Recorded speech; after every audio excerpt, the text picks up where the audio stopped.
नमस्ते दोस्तों, मैं श्री अनघा लक्ष्मी दत्त इस चैनल पे आपका सहृदय स्वागत करती हूँ। आज हम जिस विषय के बारे में बात करने वाले हैं उसका नाम है नमस्ते मुद्रा। अक्सर हम देखते हैं कि हमें दिन में कई लोगों को नमस्ते करना पड़ता है। कभी हम बुजुर्गों से आशीर्वाद लेते हैं तो, या हम देवालय में जाते हैं उस वक्त, या कभी किसी गुरु तत्व को हम मिलते हैं तो उनके पांव को छूकर या उनको नमस्ते कर हम अपना आदर प्रदर्शित करते हैं। क्या नमस्ते मुद्रा का सिर्फ आदर प्रदर्शित करना यही कार्य है, या इसका कोई हमारे शरीर पे साइंटिफिक रीत से, वैज्ञानिक तरीके से कोई फर्क पड़ता है? और अगर पड़ता है तो इसका हमारे शरीर पे क्या फर्क पड़ता है? नमस्ते मुद्रा जो हम करते हैं हमेशा, क्या वो वैज्ञानिक तरीके से, साइंटिफिक तरीके से, हमको शरीर को लाभ देने के तरीके से, सही तरीके से कर रहे हैं?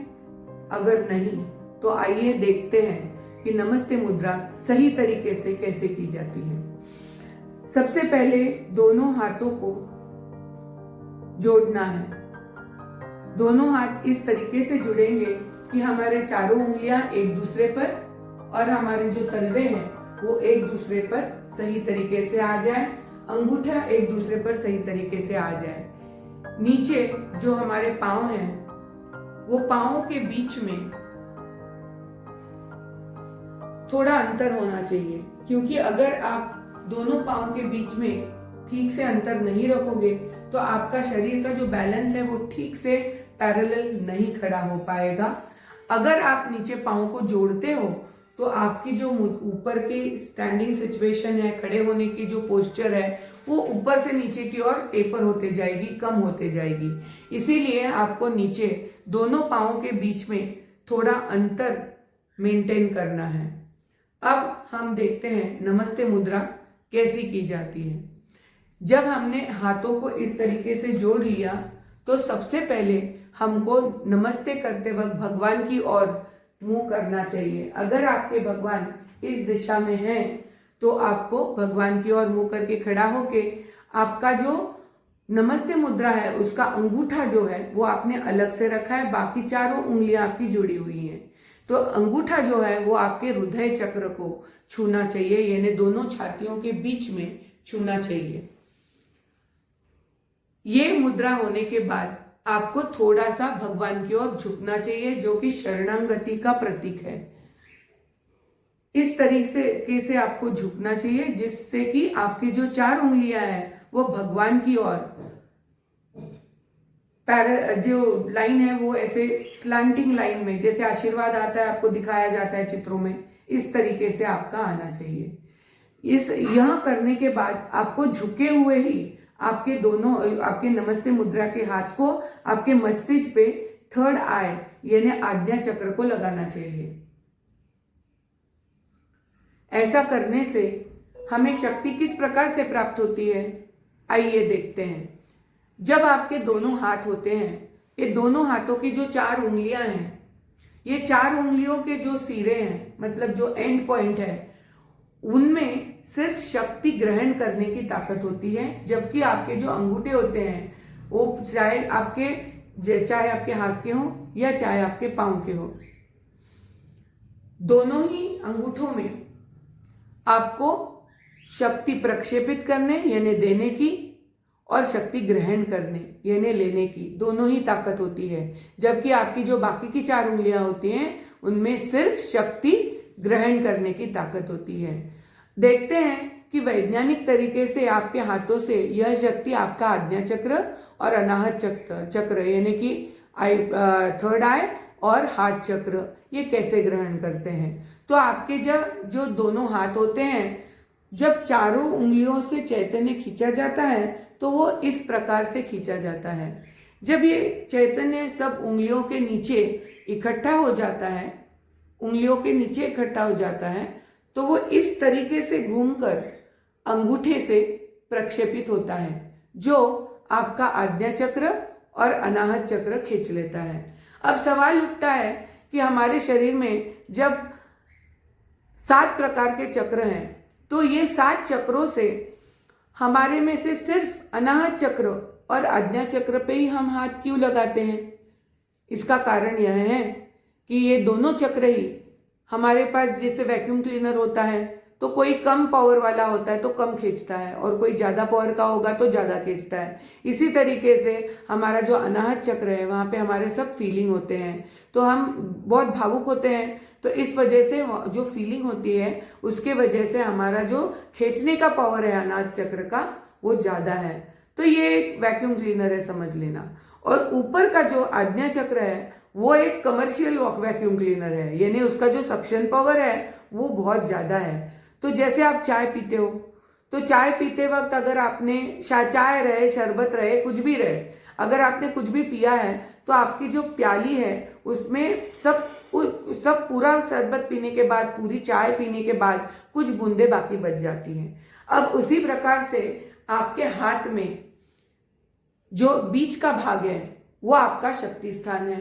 यह शक्ति स्थान से ही आपको या तो शक्ति ग्रहण होती है या तो आप किसी को दे सकते हो। तो जब आप ये शक्ति लेते हो तो आपके हाथ के बीच में इसी प्रकार से, जैसे चाय की प्याली में थोड़ी बूंदे बाकी बच जाती है, इसी तरीके से आपके हाथ के जो ये शक्ति स्थान है इसके बीच में थोड़ी बूंदे बाकी बच जाती है। अनाहत चक्र ने खींच तो लिया लेकिन थोड़ी बूंदे अभी चैतन्य की बाकी है, जो आप जब अपने आज्ञा चक्र पे, थर्ड आई पे लगाते हो तो आपका बचा कुचा जो चैतन्य आपके हाथ में है वो आज्ञा चक्र खींच लेता है। जब आप हाथ खोल देते हो तो ये शक्ति हवा में गुल हो जाती है, वेस्ट हो जाती है। तो इसीलिए आप आज्ञा चक्र पे लगाते हो। तो ये कारण था कि हम ये दोनों चक्रों को नमस्ते मुद्रा में कवर अप करते हैं। अब देखते हैं कि नमस्ते मुद्रा का कोई आपके शरीर को फायदा भी है या नहीं। तो ऐसा है कि अगर आप ये नमस्ते मुद्रा शास्त्रोक्त पद्धति से जैसे आपको दिखाई गई है, छाती को छू के ऐसे अगर आप रखते हो, अगर अभी आप किसी को नमस्ते कर नहीं रहे हो, आप नमस्ते मुद्रा कर रहे हो, तो आपको सिर्फ आपके अनाहत चक्र को जोड़ के रखना है। जब आप अनाहत चक्र को ये मुद्रा जोड़ के रखते हो तो आपको एक प्रकार का खींच आपके हाथों से होता हुआ आपके शोल्डर तक, खांधों तक महसूस होगा।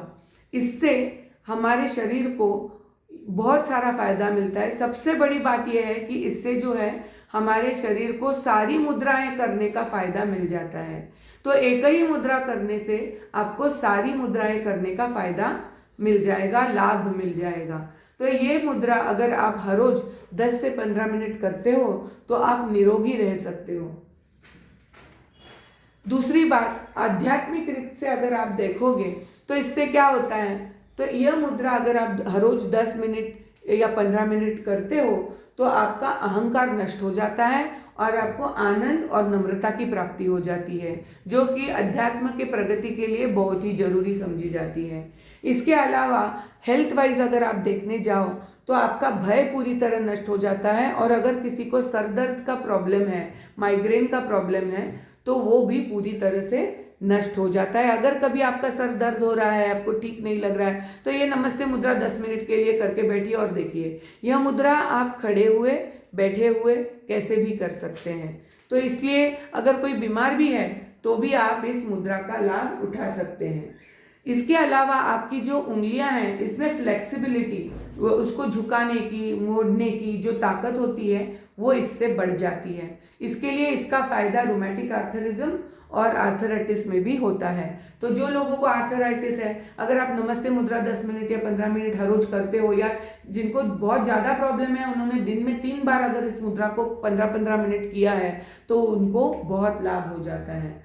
इसके अलावा आपको सबसे बड़ी बात जो इस मुद्रा से होती है, तो क्योंकि आपको इससे आनंद और नम्रता की प्राप्ति होती है, अहंकार नष्ट हो जाता है, तो इसके वजह से जो नेचर में ये जो आपका वातावरण है उसमें जो भगवान की शक्ति विद्यमान है, कॉस्मिक एनर्जी जिसको आप बोलते हो, तो वो जो शक्ति है वो आपकी और अच्छे वाइब्स, पॉजिटिव वाइब्स देना शुरू करती है, और इसके वजह से आपके जीवन में जो कभी किसी काम में किसी को बाधा आती है या प्रॉब्लम्स आते हैं, तो वो प्रॉब्लम्स नहीं आते, वो प्रॉब्लम आपके लिए नेचर सॉल्व कर देता है। तो नेचुरली आपका जीवन का उत्कर्ष हो जाता है और आपका नसीब चमकने लगता है। तो ये सब फायदे हमको नमस्ते मुद्रा से होते हैं। अब जरा सोचिए कि अगर सिर्फ एक मुद्रा करने से आपके शरीर को इतना फायदा मिलता है, तो यही कारण था कि हमारे ऋषि मुनियों ने हमेशा हमको इस मुद्रा को करके आगे वाले इंसान को या बड़े बुजुर्ग को या अपने गुरु तत्व को या भगवान को नमस्ते मुद्रा करके आपको झुक के नमस्ते करने को, शरणागति और नम्रता प्रदर्शित करने को कहा है। अब हमारे ऋषि मुनियों की ये बहुत क्या बोल सकते हैं, उनके जो कैपेबिलिटी है उसका तो कोई तोड़ नहीं है। लेकिन ये था नमस्ते मुद्रा के बारे में। अगर आपको इस मुद्रा के बारे में और कुछ जानना हो या कोई सवाल आपके मन में हो तो आप जरूर हमें कमेंट बॉक्स में पूछ सकते हैं। इसके अलावा अगर आपके मन में कोई ऐसा कोई टॉपिक हो जिसके बारे में आप इस प्रकार की साइंटिफिक जानकारी लेना चाहते हो, तो आप जरूर हमें वो प्रश्न, वो टॉपिक हमारे डिस्क्रिप्शन बॉक्स में पूछिए। अगर आपको हमारा ये रिकॉर्डिंग, ये नमस्ते का पूरा शास्त्र आपको जो बताया और हमेशा जो हम आपको बताते हैं अलग अलग विषयों के बारे में पसंद आया है, तो बेल आइकॉन दबाना ना भूलें, हमें लाइक, शेयर और सब्सक्राइब करना ना भूलें। और इसी के साथ हम आपसे विदा लेते हैं। नमस्ते, जय गजानन।